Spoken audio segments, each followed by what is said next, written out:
Amém. Amém. Graça e paz, amados.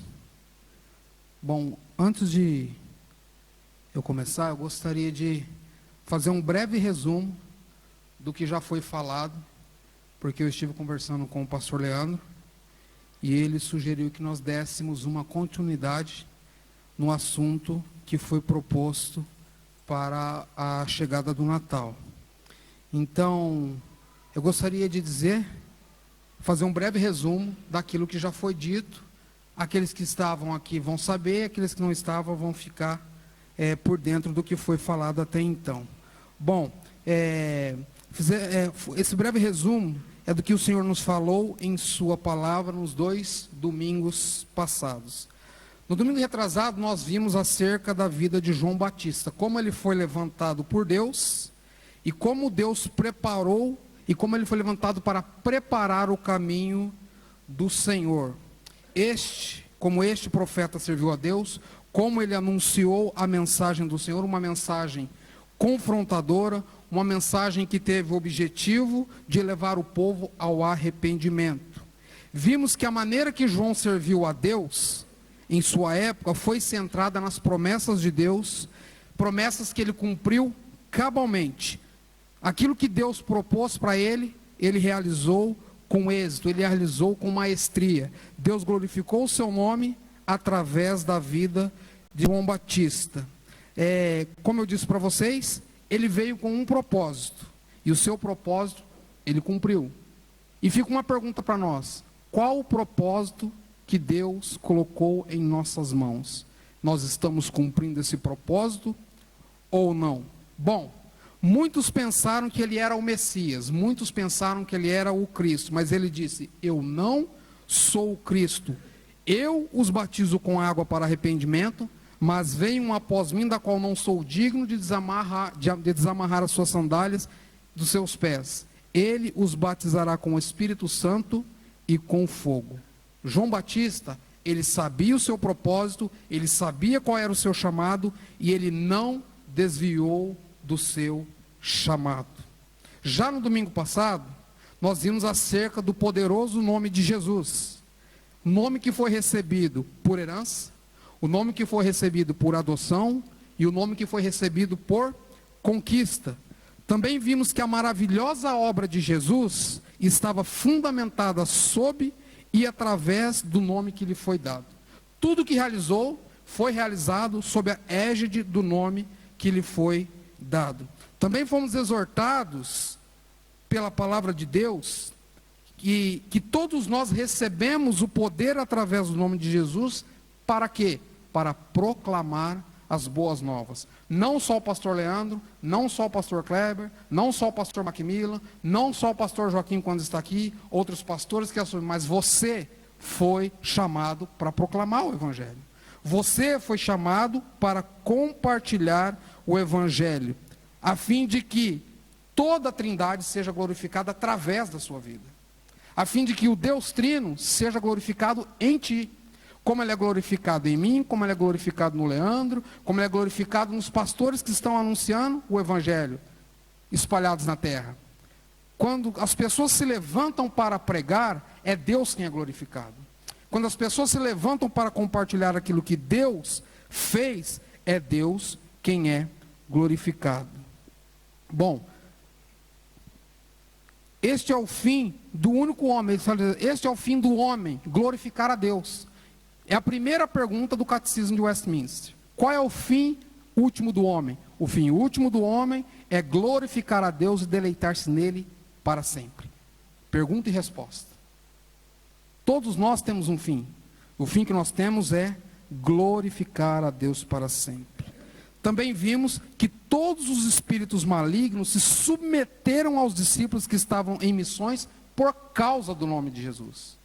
Eles carregavam o nome de Jesus, eles andavam no poder do nome de Jesus, logo os espíritos malignos se curvavam e se submetiam a eles por causa do nome de Jesus. Como vimos, temos uma grande responsabilidade. E eu diria que muito mais que responsabilidade para com a sociedade na qual estamos inseridos. Devemos proclamar Jesus Cristo como Messias, o ungido de Deus. Devemos crer neste nome, pois assim fizeram os primeiros cristãos que vieram antes de nós, e agora nós devemos também fazer assim. Devemos obedecer aos mandamentos e aos ensinos do Senhor para cumprirmos a carreira proposta a nós. A responsabilidade é grande, o desafio é grande, e o chamado é para todos. Bom, feito este resumo, feita essa colocação para vocês, então vamos olhar para a conclusão do sermão mais importante do mundo, pregado pelo pregador mais importante do mundo, proclamado para toda a humanidade. Vamos olhar para o livro de Lucas, capítulo 6, versículo 46 ao versículo de número 49. Mas você pode perguntar, mas o sermão mais importante do mundo não está em Mateus? Sim, ele está em Mateus, mas ele também aparece no Evangelho segundo Lucas. Capítulo 6, versículo de número 46. E a minha proposta hoje, para nós compreendermos um pouquinho mais do que o Senhor falou, é dar essa introdução que eu dei para vocês, falar um pouquinho de uma advertência que o Senhor dá aos irmãos. Depois nós vamos ver sobre dois fundamentos, os fundamentos da verdade e o fundamento do engano. Então nós vamos glorificar a Deus a fim de aprendermos a sua palavra. Amém? Diz assim a palavra de Deus: por que me chamais Senhor, Senhor, e não fazei o que vos mando? Todo aquele que vem a mim e ouve as minhas palavras e as pratica, eu vos mostrarei a quem é semelhante. É semelhante a um homem que, edificando uma casa, cavou, abriu profunda vala e lançou o alicerce sobre a rocha. E vindo a enchente, arrojou-se o rio contra aquela casa e não pôde abalar, por ter sido bem construída. Mas o que não ouve e não pratica é semelhante a um homem que edificou uma casa sobre a terra sem fundamento, e arrojando-se o rio contra ela, logo desabou, e aconteceu que foi grande a ruína daquela casa. Senhor Deus e Pai, mais uma vez nós queremos magnificar e glorificar o Teu nome. Nós queremos, ó Senhor, colocar em Ti toda a nossa esperança, colocar em Ti toda a nossa segurança, colocar os nossos corações, as nossas mentes, as nossas atitudes em Ti, para que sejamos então conduzidos por Ti, que aprendamos com Ti, que possamos viver para Ti, como já foi dito aqui, Senhor. Que as nossas atitudes possam ser as atitudes daqueles que fundamentam a sua casa na firme rocha que é Jesus Cristo. Senhor, que esta exposição desta palavra possa abrir os nossos olhos, possa trazer entendimento ao nosso coração, à nossa mente, Senhor, que possamos cumprir aquilo que o apóstolo Paulo disse, Senhor, que possamos adorar a Ti com um culto racional, com um culto centrado em Ti, para que o Teu nome seja glorificado, Senhor. Ajuda-nos, ó Senhor, a expor a Tua palavra, ajuda-nos, ó Senhor, a compartilharmos aquilo que colocaste, Senhor, em nosso coração. Senhor, eu te peço que nesta hora os nossos ouvidos, a nossa mente, nosso coração estejam cativos a Ti, Senhor. E que nós verdadeiramente possamos ser confrontados, possamos ser transformados pela Tua palavra e que possamos compreender, ó Senhor, qual é a altura, qual é a largura e qual é a profundidade de estarmos em Ti, Senhor. Assim eu te agradeço, em Cristo Jesus. Amém. Queridos, como eu disse, este texto é a conclusão do Sermão da Montanha. É a conclusão do sermão mais importante anunciado em toda a história.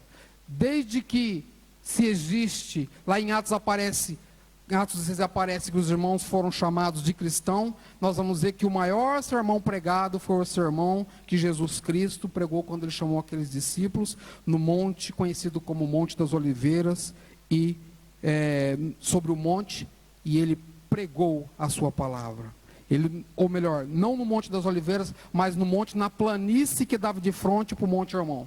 Uma planície muito grande, e ali ele proclama a sua palavra para uma grande multidão. Como eu disse, ele aparece no Evangelho de Mateus de forma mais exaustiva, ou seja, ele gasta pelo menos 2 capítulos inteiros para expor esse sermão, enquanto Lucas gasta pelo menos metade de um capítulo. Então nós vamos ver que Lucas apresenta o sermão de forma mais resumida. Esta porção das Sagradas Escrituras, ela é desafiadora para nós. Ela é desafiadora para a igreja dos dias de hoje, como foi para os cristãos da época em qual ele foi proferido. Por isso, eu gostaria que vocês tivessem bastante atenção naquilo que nós vamos expor aqui. Se nós olharmos para o início desta passagem, nós vamos ver que o Senhor faz uma pergunta contundente aos seus seguidores. Ele faz uma pergunta que faz com que eles começam a pensar. E certamente essa pergunta também tem que fazer nós pensarmos. Porque da mesma forma que essa pergunta foi lançada para aqueles irmãos, essa pergunta também é lançada para nós. E a pergunta está aí, no versículo 46. Por que me chamais Senhor, Senhor, e não fazei o que vos mando? Que pergunta abençoada. Ou que pergunta terrível. É uma pergunta que tem que fazer nós ficarmos atentos. Esta admoestação abrange desde os falsos profetas da época, como os professos cristãos dos dias de hoje. Esta é uma pergunta para todas as épocas. Ela não é uma pergunta que foi lançada num passado distante e ela morreu naquele passado distante. Não. Ela é uma pergunta que foi lançada num passado distante, mas que ela ainda requer uma resposta no presente século no qual estamos vivendo. Nós temos que dar uma resposta com as nossas vidas para esta pergunta. Ela diz respeito aos seguidores de Jesus que constantemente diziam: Senhor, Senhor, mas não prestavam qualquer obediência aos seus mandamentos. É bem diferente dos dias de hoje. O que vocês acham? Esta atitude é bem diferente dos dias de hoje. Primeiramente, precisamos entender por que Jesus lança esta pergunta para aquela plateia que está ouvindo, para aquelas pessoas que estão ouvindo. Como eu disse, diz respeito aos seguidores de Jesus, que diziam Senhor, Senhor, mas não cumpriam os seus mandamentos. Precisamos entender que o Senhor está expondo o mal que sempre existiu na igreja. Este mal não começou no século em que vivemos. É um mal que sempre existiu na igreja. Vemos que esta mesma exortação, ela é feita pelo profeta Ezequiel, no versículo 31 do capítulo 33 do seu livro. Vemos Ezequiel fazendo a mesma denúncia acerca daquilo a respeito de Deus. Ele diz o seguinte, Ezequiel capítulo 31, versículo 33... versículo 31 do capítulo 33, vemos o profeta Ezequiel, profeta levantado por Deus, homem de Deus, homem separado para a sua época, dizendo que o povo de Deus ouvia a Deus, vinha a Deus, ouvia as palavras de Deus, no entanto, não colocavam em prática aquilo que ouvia. Essa era uma exortação que estava acontecendo lá no passado distante. Jesus retoma este mesmo problema, e nós vamos ver que não só Jesus retoma este problema, nós vamos ver também esta exortação proferida por Tiago. Tiago diz: tornai-vos, pois, praticantes da palavra, e não somente ouvintes da palavra, enganando-vos a vós mesmos. Tiago capítulo 1, versículo 22. Nós vemos que é um problema que está presente no seio da igreja. É um problema que nós temos que lidar com esse problema no tempo em que estamos vivendo também. Como lhes disse, este é um mal que nunca deixou de existir na igreja, no cristianismo. É uma praga que destrói a alma, que está constantemente arrastando milhares de pessoas que ouvem o evangelho ao caminho largo da perdição por não obedecerem ao evangelho.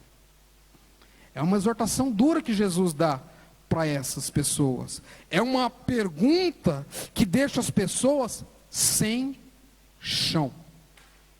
É uma pergunta que deve também nos deixar sem chão. É uma pergunta terrível. Pessoas que ouviam, pessoas que aprendiam, porém não colocavam em prática. Pessoas que vivem ou que viviam abertamente no pecado, na incredulidade, na falta de compromisso com a vida cristã. Pessoas que vêm à igreja, mas não vivem aquilo que ouvem na igreja. Pessoas que se transformam da porta para dentro, mas quando sai da porta para fora, não parece a mesma pessoa. É essa exortação que Jesus está dando para essas pessoas da sua época. Nós vamos ver que eu disse que esta passagem, ela é o encerramento de um grande discurso que o Senhor fez para ensinar o povo acerca de circunstâncias e situações da vida cotidiana. Se você olhar lá Mateus capítulo 5 ao capítulo 7, você vai ver do que Jesus está discursando para aquelas pessoas. E aí você toma aqui Lucas capítulo 6, verso 46 ao 49, nós vamos ver essa conclusão, e se você voltar um pouquinho lá no versículo 12 do capítulo 6, nós vamos ver que Jesus faz a escolha dos 12, depois Jesus, ele apresenta a cura dos enfermos, depois Jesus começa a falar sobre os ais, depois dos ais, Jesus vai falar sobre o dia da vingança, Jesus fala do amor ao próximo, do juízo e do juízo temerário do que é proibido. São partes que estão presentes no Sermão da Montanha. Só que Lucas, o que ele faz? Lucas condensa tudo aquilo que Jesus, de certa forma, apresentou de forma exaustiva, e Lucas, como se ele pegasse as partes mais críticas e colocasse, fizesse um resumão. É isso aqui que foi ensinado para vocês. É isso que Lucas faz. Haja vista que Lucas escreve para um público diferente do público que Mateus está escrevendo. É por isso que Lucas condensa o discurso de Jesus para que a sua plateia compreendesse aquilo que ele estava falando.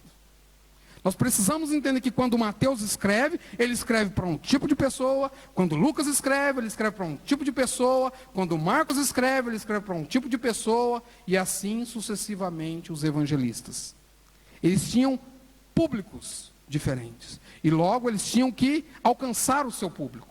Por isso nós vamos ver essa diferença nesse discurso entre Lucas e Mateus.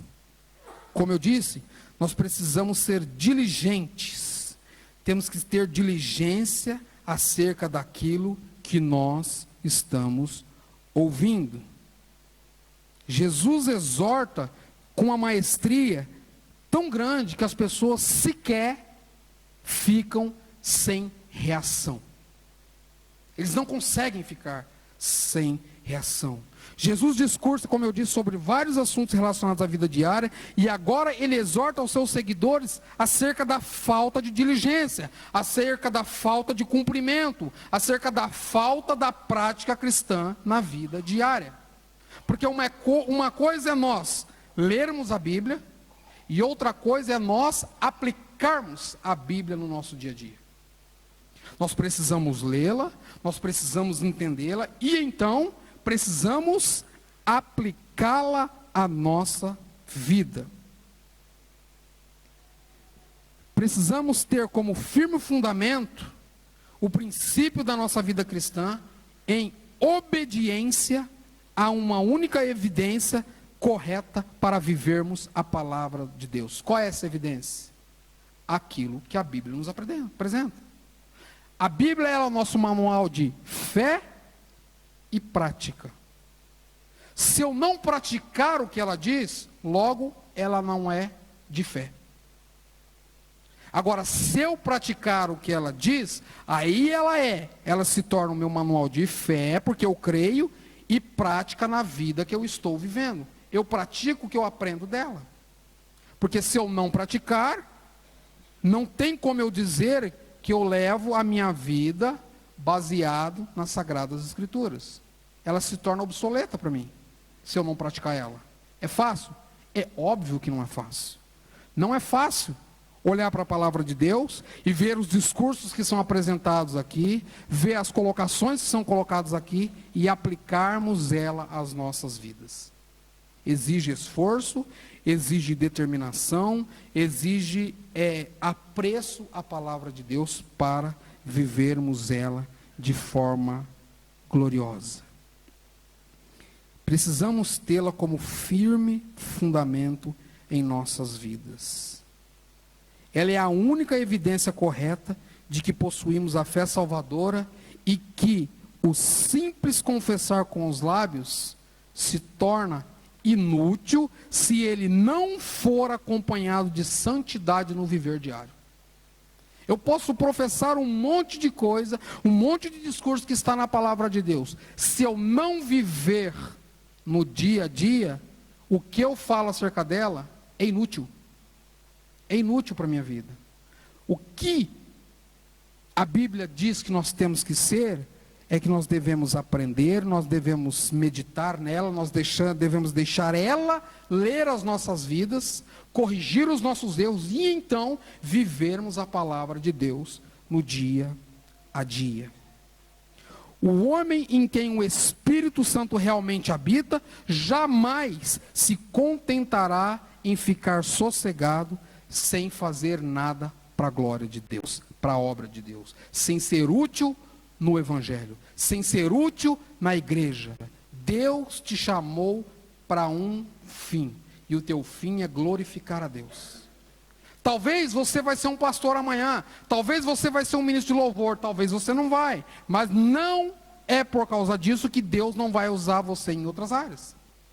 Talvez Deus vai usar você no seu trabalho, talvez Deus vai usar você entre os seus amigos que não são cristãos, mas Deus tem um propósito com a sua vida. Ele tem um propósito com a sua vida. Ele tem um propósito com a minha vida. Ele tem um propósito com aqueles que Ele chamou. Ele não chama ninguém por acaso.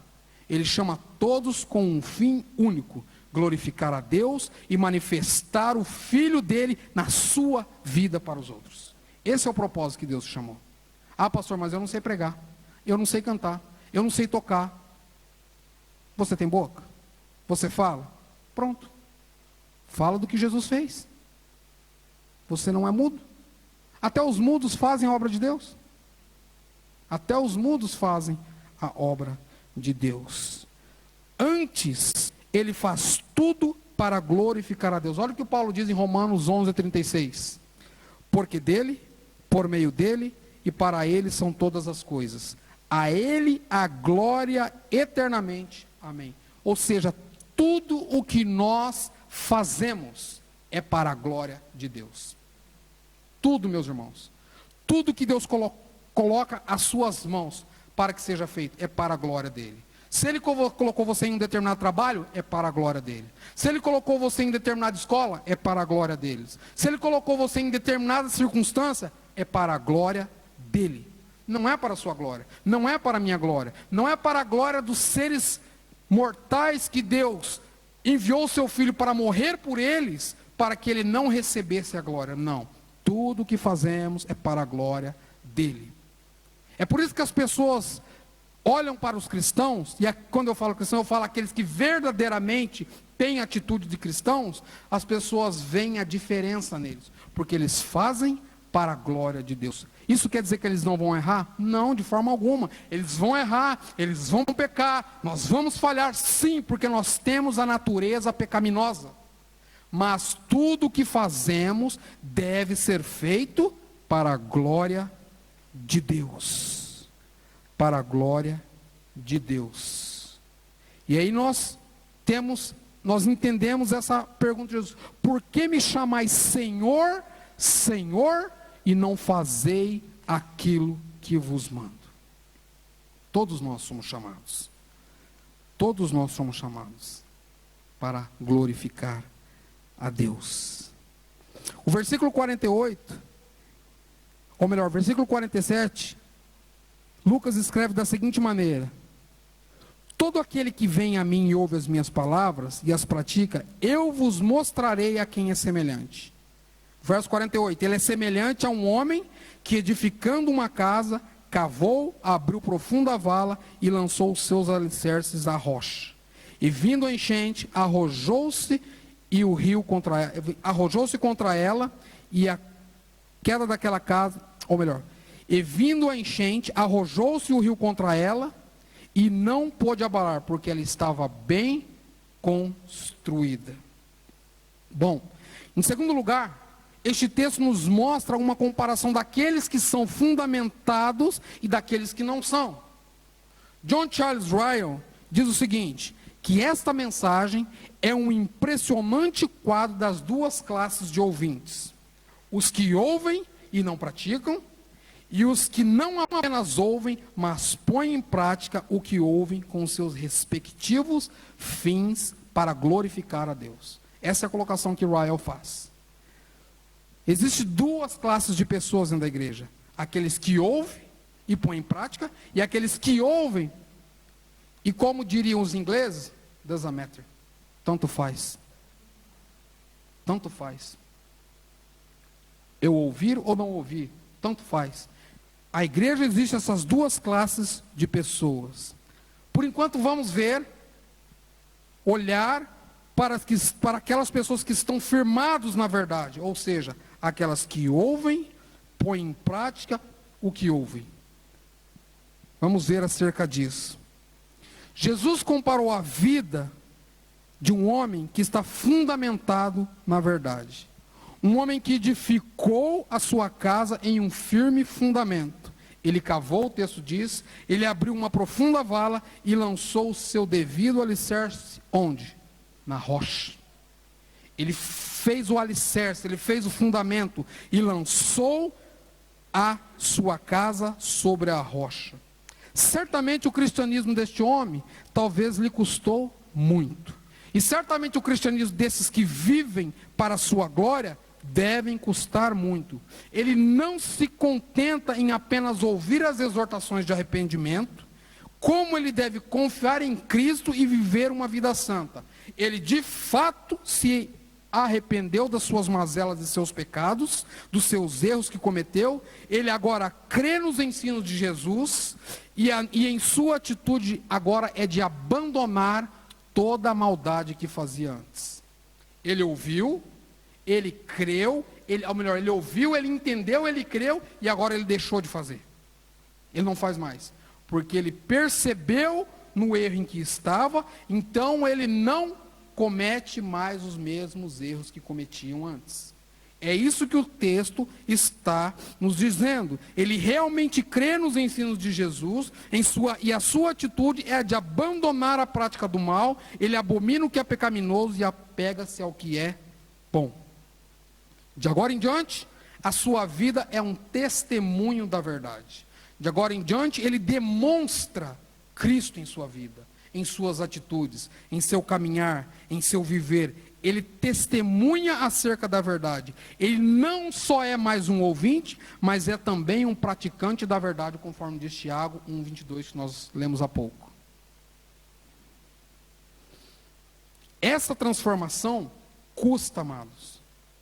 E custa muito. Por quê, pastor? Deixar aquilo que nós amamos é a coisa mais difícil para o homem e uma mulher. Deixar aquilo que te faz bem momentaneamente custa muito. Porque dói. Já ouviu falar isso? A dor da separação dói. Dói, custa, amados. Deixar o que te separa de Deus custa, porque você vai ser taxado como ridículo, você vai ser taxado como fanático, você vai ser taxado como crentão, você vai ser taxado como aquele que não faz nada que o mundo diz. Custa, amados. Você literalmente está se excluindo da sociedade na qual você está vivendo. Porque a sociedade na qual você está vivendo é uma sociedade corrompida, é uma sociedade que caminha a passos largos para a perdição. Todos os dias nós vemos isso.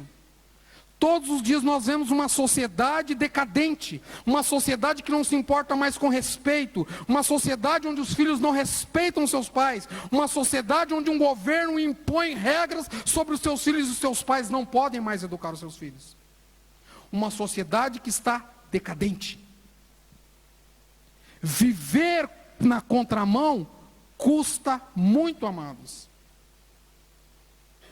Em todos os aspectos. Inclusive para nós imigrantes que estamos aqui. Nós devemos cumprir os nossos deveres cíveis nessa sociedade. Embora nós não sejamos ingleses, mas nós devemos cumprir tudo aquilo que é colocado para nós cumprir. Essa é uma realidade na qual nós estamos inseridos. Esta é uma realidade na qual a igreja está inserida. Ou nós somos cristãos e vivemos à luz da palavra de Deus, ou tudo que está aqui não serve de nada para nós. Ou tudo que está aqui é conto de fada para nós.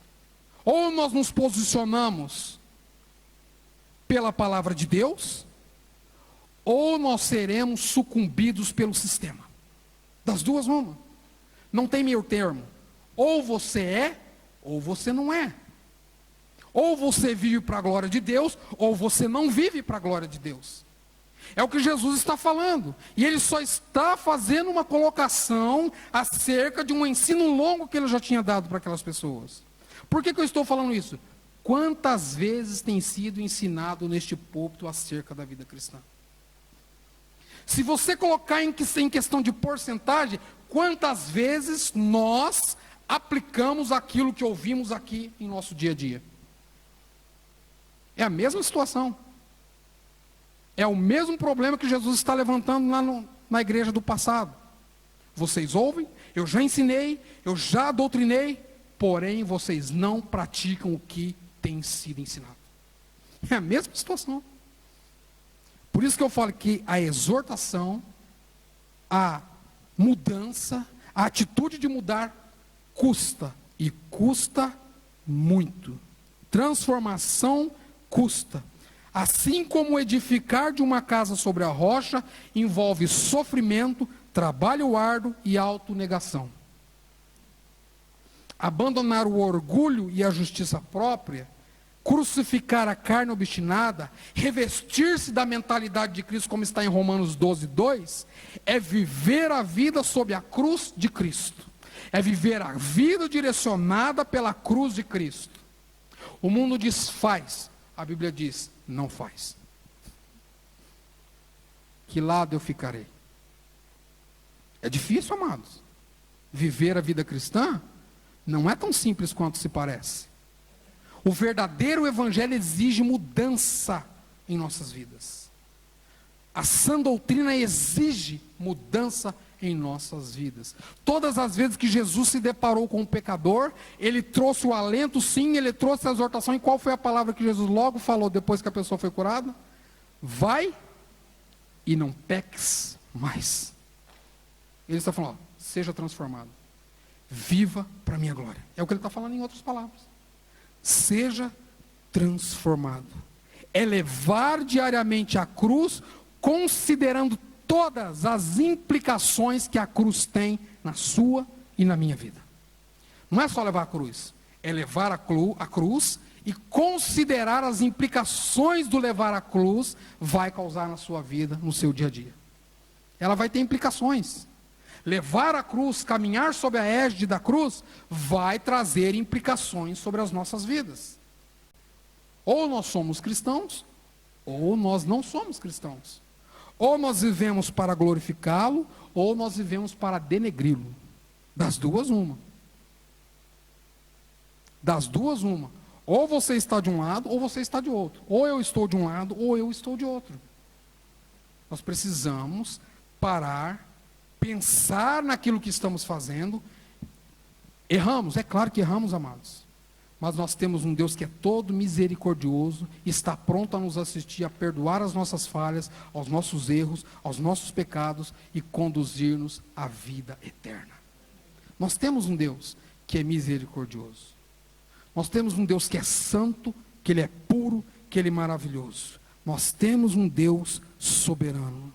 Irmãos, todas estas coisas exigem uma obra intensa, que só pode ser realizada pela força do Espírito Santo de Deus.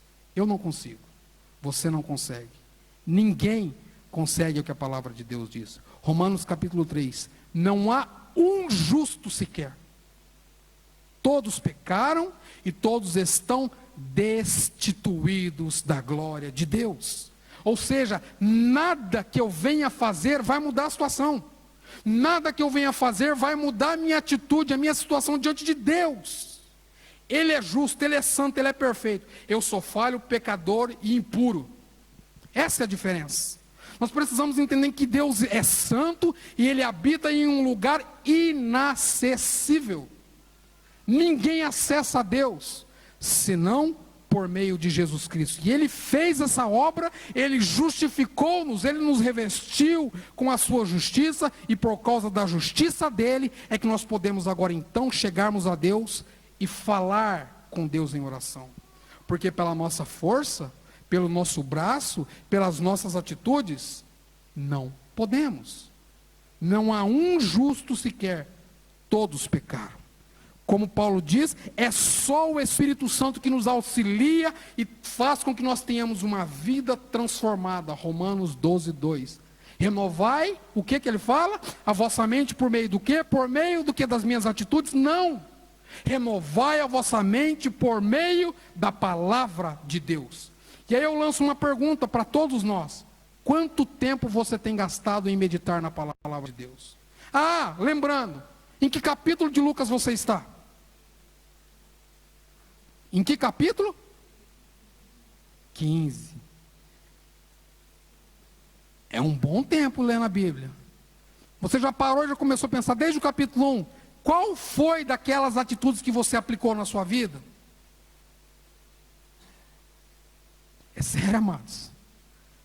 A vida cristã é séria. A vida cristã é séria, ela é doída, é dolorida. Já foi dito que não existe rosas sem espinhos. A vida cristã é um caminho onde existe espinho do começo ao fim. Jesus não prometeu a nós uma vida branda. Ele prometeu a nós que estaria conosco todos os dias, até a consumação dos séculos. Nós passaremos por problemas? É claro que vamos passar. Mas a diferença é que nós estamos com Ele. É essa a diferença do cristão. Problemas vêm, situações na vida vêm, que na maioria das vezes nos tira o chão, faz com que nós desfalecemos, mas a esperança que temos é que estamos firmados na rocha que é Jesus Cristo. É essa a diferença do cristão. É essa a diferença daquele que vive num mundo, numa sociedade caída, numa sociedade corrompida, como eu já disse, mas ele vive nessa sociedade para a glória de Deus, porque Cristo está com ele. Você já parou para pensar, quando Paulo escreve para os irmãos de Roma, ele não foi para Roma, ele queria ter ido para Roma. E Roma estava inserido, a igreja estava inserida em Roma, em uma cidade promíscua, em uma cidade prostituta, em uma cidade devassa. Era ali que a igreja estava inserida, no meio de Roma. Deus não tirou a igreja, não, Roma é muito terrível, Roma é muito obscura, não, vamos colocar aqui a igreja no Monte Santo, lá no Monte Hermão, aos pés do Monte Hermão. Vamos colocar a igreja aos pés de Horebe, onde Deus falou com Moisés. Não, Deus não fez isso. Deus inseriu a igreja na história, para a igreja fazer a diferença na história. Foi assim que Deus inseriu. Deus inseriu você trabalhando no meio das pessoas que são incrédulas, para Ele mostrar a glória dEle através da sua vida para as pessoas incrédulas. É isso que nós temos que entender. Foi assim que Deus nos chamou e nos inseriu em lugares aonde podemos glorificar o seu nome. Eu sempre cito esse livro, eu vou citá-lo de novo, que eu já li ele pelo menos umas 4 vezes. O Peregrino, John Bunyan. Se você não leu, leia. Se você não leu, você está perdendo. Leia. Para as crianças foi lançado um filme, O Peregrino, para as crianças. É fantástico. Coloque o seu filho para assistir. Assista junto com ele. Você vai ver. Porque peregrino cristão está saindo da cidade da destruição e caminhando rumo à cidade celestial. Mas essa jornada, Deus não encurta os problemas que ele tem que passar. Não. Deus permite que ele passe por diversas situações, permite que ele erra por várias vezes. Por várias vezes o peregrino erra, ele sai do caminho, ele sai da rota, e aí Deus usa o evangelista vem e fala: mas por que você saiu do caminho? Por que você não obedeceu aquilo que lhe foi dito? Por várias vezes. A vida cristã é assim, amados. Nós estamos em um caminho, nós estamos andando neste caminho. Hebreus diz que nós somos peregrinos em terra estranha. A nossa pátria não é aqui. Filipenses, Paulo escrevendo aos Filipenses, diz que a pátria nossa não é aqui. A nossa pátria, ela é celestial. Você se queixa de você não ter dupla cidadania? Não, você tem dupla cidadania. Você tem a cidadania terrestre e você tem a mais importante cidadania, que é a da cidade celestial. Essa é a realidade, amados.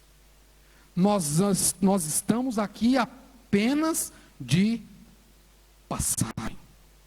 É um sopro, a sua vida aqui é um sopro. A nossa vida aqui é um sopro. E a pergunta é: qual é o legado que o teu sopro vai deixar? Qual é o legado que você vai deixar? O homem caído, pela força do seu braço, nada pode fazer. Assim como a casa edificada sobre a rocha, esse tipo de cristianismo, ou seja, aquele que está fundamentado em Cristo, ele vai suportar todas as adversidades. Aquele que não confia no seu braço, aquele que não confia na sua força, aquele que olha para Cristo, aquele que sabe aquilo que Cristo fez, aquele que sabe aquilo que ele é em Cristo, ele vai suportar qualquer tipo de circunstância e Deus vai ser glorificado na vida dele. Essa é a vida do cristão. Como eu disse, os problemas da vida podem vir e atingi-lo com violência. O dilúvio da perseguição pode ser tão grande como uma grande tormenta. Mas firme ele ficará. Por causa de Cristo. Por causa da glória de Cristo. Por causa da justiça de Cristo. Por causa do amor de Cristo. Firme você ficará. Firme você ficará. O cristianismo que combina uma boa confissão de fé com uma verdadeira prática desta fé, ele é um edifício inabalável. Veja bem, é um cristianismo que combina uma boa confissão de fé e uma verdadeira prática daquilo que se confessa. Então, ele se torna um edifício inabalável. Sabe o que é lógico o cristianismo? Servir a Jesus Cristo é lógico. Estar fundamentado na rocha exige muito de nós, amados. Mas é uma sequência lógica. Você professa a fé, você pratica a fé que você professa, e então você é inabalável. Agora, se você professar a fé, e não praticar a fé que você professa, você não vai ser um edifício inabalável. E é sobre isso que nós vamos falar agora. Versículo de número 49. Mas o que ouve e não pratica é semelhante a um homem que edificou uma casa sobre a terra, sem alicerces. E arrojando-se o rio contra ela, logo desabou. E aconteceu que foi grande a ruína daquela casa. Bom, em terceiro lugar, o texto nos mostra uma triste figura do homem que ouve os ensinos de Cristo e não obedece. É uma triste figura. Poderíamos dizer que esse é aquele que se diz cristão, mas não é.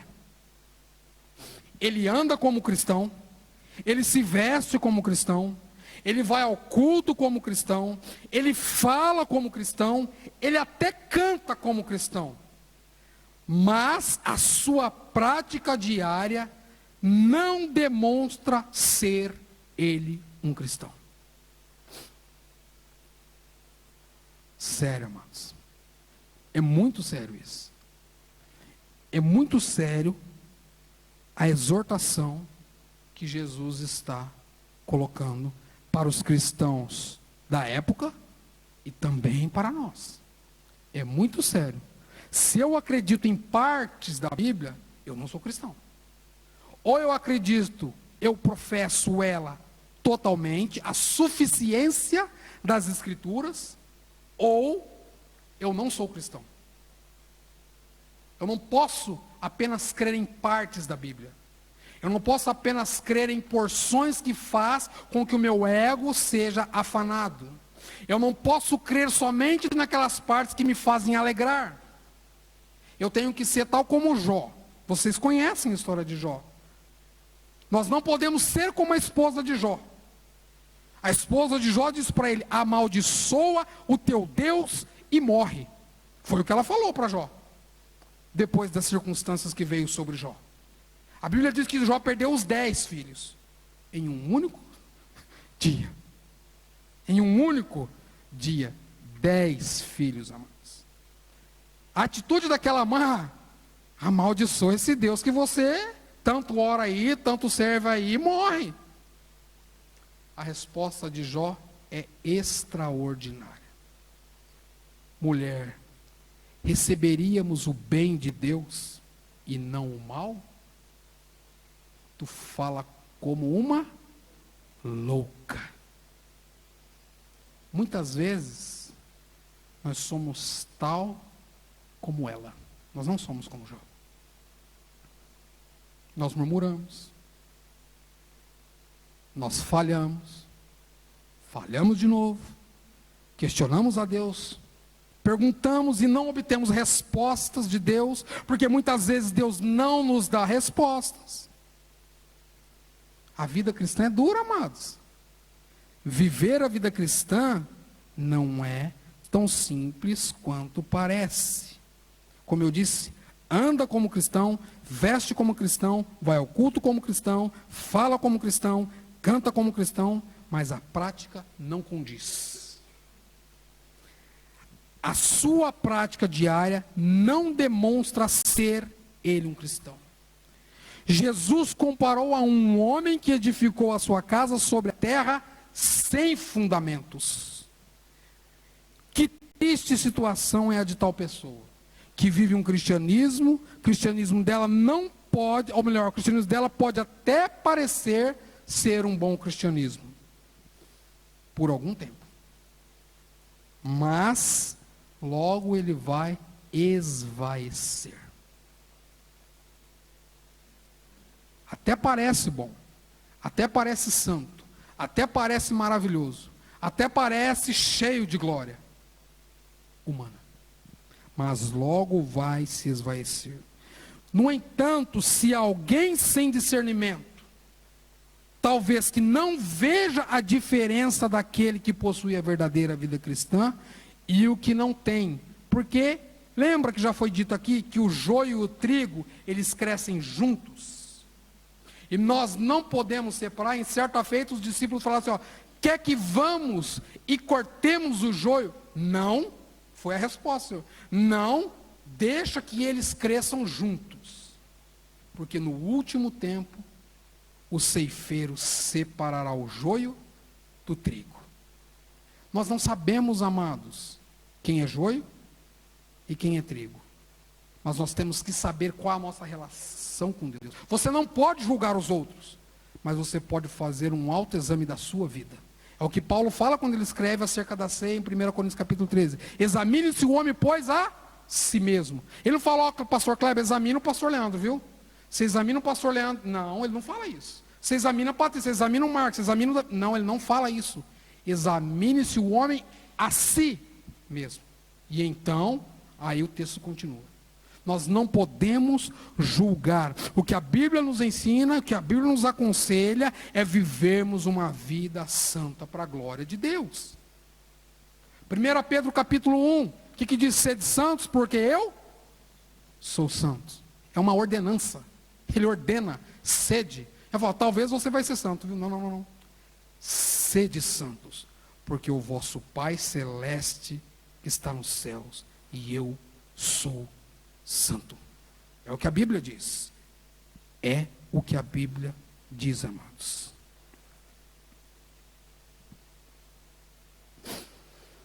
Amados, a aparência externa de uma casa edificada sobre a rocha e uma casa que é construída em um terreno que não tem alicerces, talvez pode ser a mesma, exatamente a mesma. Somente o tempo poderá nos dizer qual será o verdadeiro fim de tal edificação. Vocês já viram várias vezes em documentários que aparecem quando vem aqueles tsunamis gigantescos, com aquelas casas que são construídas nas orlas da praia? O que acontece com aquelas casas? Fica alguma de pé? É claro que não fica. Não tem fundamento nenhum. E mesmo que tivesse, não ia ficar pela força que vem as águas. Quando vem, não precisa nem falar disso não, quando vem uma enchente, no Brasil especialmente, naquelas casas que estão construídas no morro, o que acontece? Fica em pé? Não. Não tem fundamento. Não tem algo sólido embaixo para sustentar. É este exemplo que Cristo está dando. É este exemplo que o Senhor está mostrando. Quanto a isso, a palavra de Deus nos alerta, dizendo que quando a tempestade e a tormenta vierem contra tal casa, que não tem um firme fundamento, o seu fim é a ruína. O que ele está dizendo é quando você tem um cristianismo, uma fé que não é fundamentada na sã doutrina, uma fé que não é fundamentada na palavra de Deus, a sua fé vai ruir. É o que ele está falando? É sério o que o texto está dizendo. Ou nós temos um bom fundamento, ou nós não temos um bom fundamento. A Bíblia diz, e Jesus explicando que as paredes de tal casa, que pareciam ser resistentes, elas irão desabar, virá ruína. Amados, assim é o fim daqueles cristãos que não vivem a sã doutrina, que não vivem como cristãos. O texto que nós estamos analisando deve suscitar em nossos corações sentimentos solenes. As figuras apresentadas pelo Senhor retratam as coisas que estão passando diariamente à nossa volta. Todos os dias nós vemos circunstâncias e situações. Em todos os lugares vemos milhares e milhares de pessoas edificando para a eternidade. Uns para a vida, outros para a morte. Mas todos estão edificando. Todos estão edificando alguma coisa. Uns para a vida, outros para a morte. Uns dizendo ser cristãos, esforçando-se para abrigarem suas almas em falsos refúgios, contentando-se com o cristianismo medíocre, pensando que estão vivos quando na verdade estão mortos. Este é o retrato que Jesus dá da igreja. Este é o retrato que o texto nos apresenta. Este é o retrato. Pensando que estão vivos quando na verdade estão mortos. Tendo uma aparência de piedade que não tem nenhum poder e nenhuma prática de viver cristão no dia a dia. Mateus 7,26 diz isso.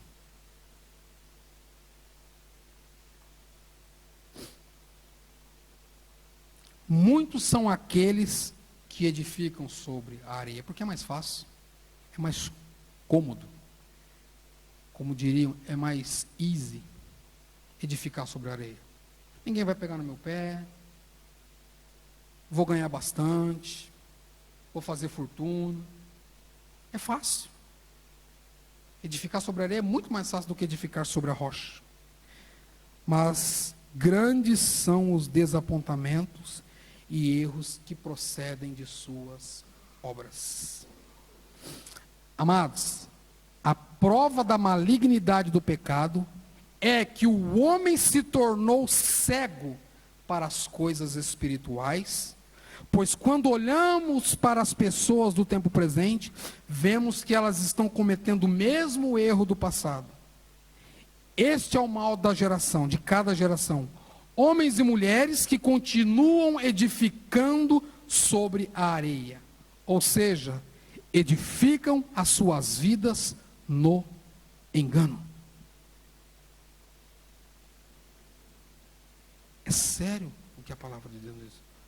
Nós edificamos na verdade ou edificamos no engano. Elas procuram a segurança em um evangelho que não é evangelho, em um Cristo que não é o Cristo apresentado pelas Sagradas Escrituras. Em outras palavras, elas fazem deuses para si mesmas. Elas constroem deuses para si. Calvino já tinha feito menção disso lá no século XVII. O homem é uma fábrica de construir deuses. Quando aquele Deus não serve, ele vai construir outro Deus. Quando aquele outro Deus que ele construiu não serve, ele vai construir outro Deus. O homem, o ser humano, por causa da queda, é uma fábrica de construir deuses. Por fim, vem agora o alento que o Senhor nos dá. Por Cristo, com Cristo e em Cristo, assim deve ser a nossa vida. Uma vida fundamentada na rocha, uma vida com esteio, uma vida bem ancorada, uma vida no qual você está firmado na rocha que é Cristo Jesus. Devemos viver por Cristo, com Cristo e em Cristo. É fácil? Não é fácil. Como vimos, esta é uma grande advertência dirigida aos cristãos da época e para os cristãos do tempo presente. Por isso devemos ser o quê? Diligentes, baseado no texto de 47, versículo 47 e versículo 48, que é aquele que está fundamentado sobre a rocha, fundamentado no Senhor. Devemos ter, esta é uma grande advertência que é dirigida a estes cristãos. Por isso devemos ser diligentes quanto aos ensinos do nosso Senhor e Salvador Jesus Cristo. Que ensinos é este? Só dá uma passadinha lá no endereço. Mateus capítulo 5. Rua capítulo 5. Quadra capítulo 7. Lê todo lá. Você vai ver que gostoso que é a sua trajetória. Você vai ver o que o Senhor te ensina a fazer. Precisamos ouvir, aprender e aplicar a palavra de Deus às nossas vidas. Precisamos ter uma vida fundamentada na sã doutrina, por Cristo. Precisamos que esta vida deva demonstrar aos que estão à nossa volta a presença real de Cristo em nós, com Cristo. E assim devemos levar todos os necessitados e oprimidos do diabo a terem uma vida em Cristo através do anúncio das boas novas. Em Cristo. Por Cristo, com Cristo e em Cristo. De acordo com o que Tiago diz, devemos professar ser cristãos fundamentados na verdade. E logo, esta verdade diz que a fé do verdadeiro cristão deve ser seguida de obras. Não faço obras para obter salvação. Porque eu sou salvo, é que eu faço obras. Essa é a diferença. Então que Deus, meus irmãos, nos ajude, nos capacite a viver fundamentados, a ter as nossas vidas fundamentados na rocha que é Cristo Jesus. E que esta vida possa ser por Cristo, com Cristo e em Cristo, para que Ele receba a glória. Só Ele é digno de glória. Nós somos apenas servos. Ele é Senhor e Rei. Ele é Senhor e Rei. Nós somos apenas servos. Que Deus muito vos abençoe. Que Deus derrame a sua graça abundantemente sobre vocês. Então nós vimos nesses dias que João Batista veio para apresentar o caminho para quem? Para Jesus. Nós vimos que o nome de Jesus é todo poderoso, cheio de graça, cheio de poder, cheio de magnificência. E então nós vimos agora Jesus encerrando o seu discurso. Veja bem, João apresenta Jesus, Jesus mostra o que devemos fazer e agora nós devemos aplicar aquilo que Jesus tem nos ensinado. Que Deus nos ajude, em nome de Jesus. Vamos ficar de pé?